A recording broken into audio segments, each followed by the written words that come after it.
166:30 Mangaluru central, Thiruvananthapuram central Malabar express ഇതാ കടന്നു വരുന്നു നമ്മുടെ Payyanur railway station platform number 2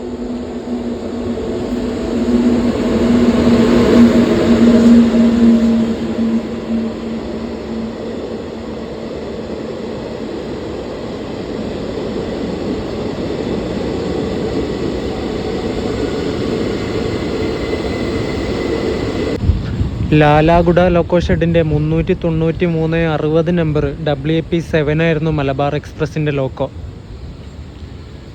ഈ കാണുന്നത് സ്ലീപ്പറാണ് S8, S9. ജനറലിലൊക്കെ കയറാൻ അത്യാവശ്യം ആൾക്കാരുണ്ട്. മലബാറിനൊക്കെ നല്ല തിരക്കായിരിക്കും ഇവിടുന്ന്. 166:30 എന്ന നമ്പറിൽ സർവീസ് നടത്തുന്ന ഈ മലബാർ എക്സ്പ്രസ് എല്ലാ ദിവസവും വൈകുന്നേരം 6:15 മംഗലാപുരം സെൻട്രലിൽ നിന്ന് എടുത്തിട്ട് പിറ്റേ ദിവസം രാവിലെ 8:30 ആവുന്ന സമയത്ത് തിരുവനന്തപുരം സെൻട്രലിലെത്തും. ഏകദേശം 14 മണിക്കൂറും 15 മിനിറ്റാണ് ഈ വണ്ടി സഞ്ചരിക്കുന്നത് കേട്ടോ. പയ്യന്നൂരിൽ നിന്ന് മലബാർ എക്സ്പ്രസ് ഇപ്പോൾ ഡിപ്പാർട്ടായി.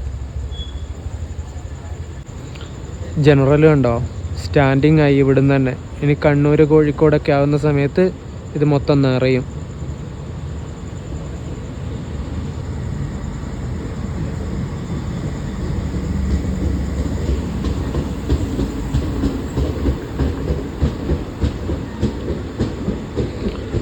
ഒരു AC 3 ടയർ കോച്ച് എക്സ്ട്രാ ബാക്കിൽ കൊടുത്തിട്ടുണ്ടല്ലോ, അതാ ഏറ്റവും പുറകിലുള്ളത്.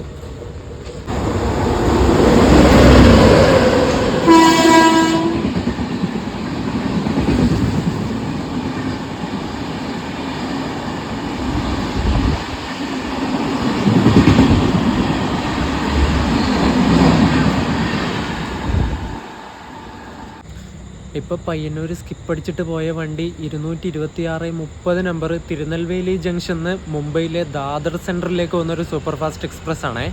അതിനൊരു വിജയവാഡ ലോക്കോ ഷെഡിൻ്റെ ഒരു WP7 ആയിരുന്നു ലോക്കോ. ലോക്കോയുടെ നമ്പർ 373/16 എന്നായിരുന്നേ. ആഴ്ചയിലെല്ലാ ബുധനാഴ്ചയും മാത്രം സർവീസ് നടത്തുന്ന ഈ ഒരു വണ്ടി തിരുനെൽവേലി ജംഗ്ഷന്ന് ബുധനാഴ്ച രാവിലെ 7:20 എടുത്തിട്ട് 33 മണിക്കൂർ 45 മിനിറ്റ് സഞ്ചരിച്ചിട്ട് പിറ്റേ ദിവസം, അതായത് വ്യാഴാഴ്ച വൈകുന്നേരം 5:05 ആവുന്ന സമയത്ത് ദാദർ സെൻട്രലിലേക്ക് എത്തും. ഏകദേശം 1754 കിലോമീറ്ററാണ് ഈ വണ്ടി സഞ്ചരിക്കുന്നത്. ഈ ദാദർ സെൻട്രൽ എവിടെയാണ് വരുന്നത് വെച്ചാൽ മുംബൈക്ക് തൊട്ടടുത്ത് കിടക്കുന്ന ഒരു സ്ഥലമാണ് ഈ ദാദർ സെൻട്രൽ. അതുപോലെ ദാദർ വെസ്റ്റേൺ എന്ന് പറഞ്ഞിട്ടൊരു റെയിൽവേ സ്റ്റേഷനും കൂടി ഉണ്ട്. അതൊക്കെ രണ്ടും അടുത്തടുത്താണ്, ഈ ദാദർ സെൻട്രലും ദാദർ വെസ്റ്റേണും.